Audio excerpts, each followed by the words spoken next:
Taruna ma'am को इस समय मिले थे? हम लोग मिले थे लगभग 1995 में, when I was 21 and half. Sociology के बाद।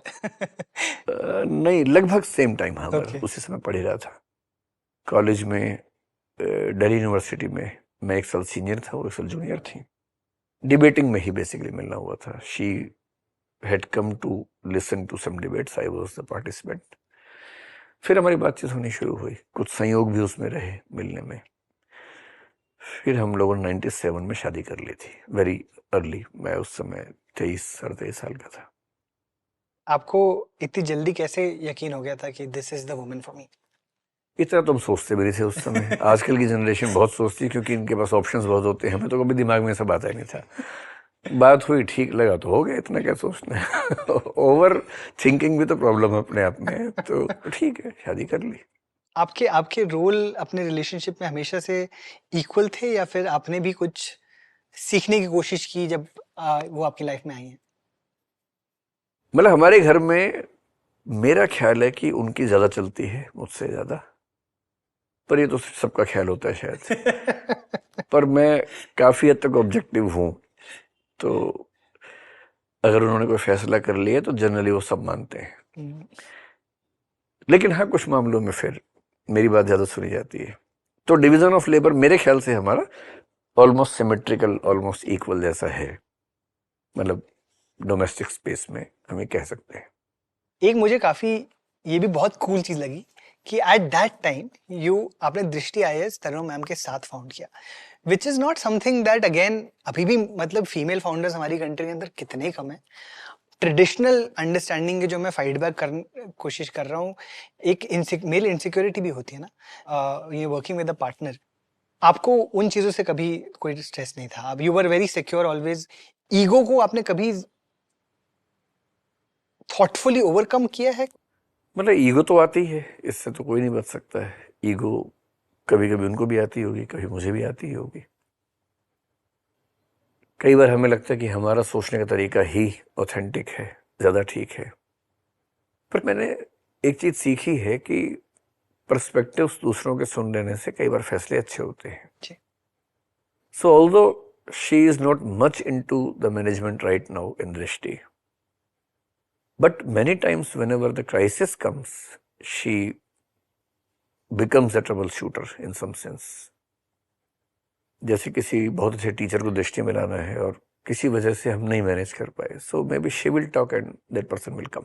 ऐसा 2-3 बार हुआ है। सो फिर दूसरी बात है कि मैं ठीक ठाक एम्पैथी वाला इंसान हूं, पर उनमें मुझसे एम्पैथी बहुत ज्यादा है। हमारी कंपनी, मेरा ख्याल है कि एचआर प्रैक्टिसेस में one of the best companies है।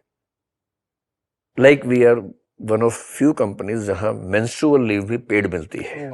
यस, आई थिंक बहुत कम कंपनियां भारत में ऐसी हैं। आप भी करते हैं। जी। लेकिन मैं ये ईमानदारी से महसूस करता हूं कि जो लोग हमारे काम करते हैं, उनकी जितनी केयर वो करती है, मैं उतनी नहीं कर पाता हूं।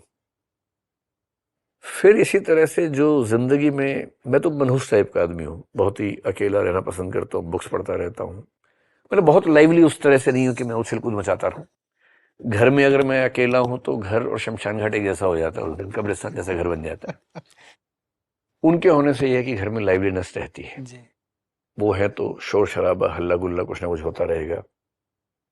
किसी को डांट ही पड़ती रहेगी, किसी से मोहब्बत होती रहेगी, कुछ म्यूजिक की आवाजें आती रहेंगी। मैं बड़ा थोड़ा शांत किस्म का आदमी हूँ। So she is very lively, very enthusiastic, very much energetic.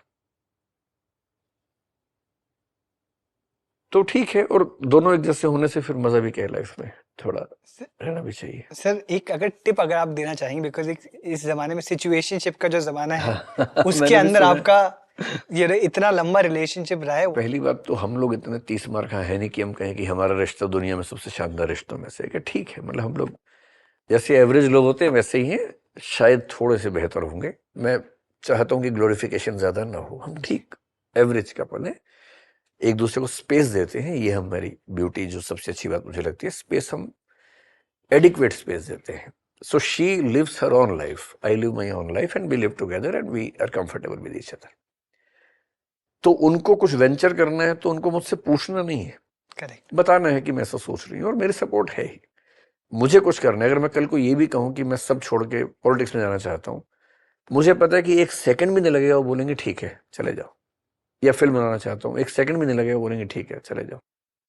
This kind of support and this kind of respect to each other for their decisions we have, we enjoy this space.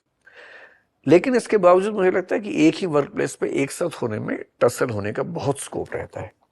पर अगर हाँ एक ही family में है और comfortable है तो एक ही ऑफिस में लगातार साथ में बैठ के अलग अलग डिपार्टमेंट संभाल लेना वो एक अच्छा तरीका है।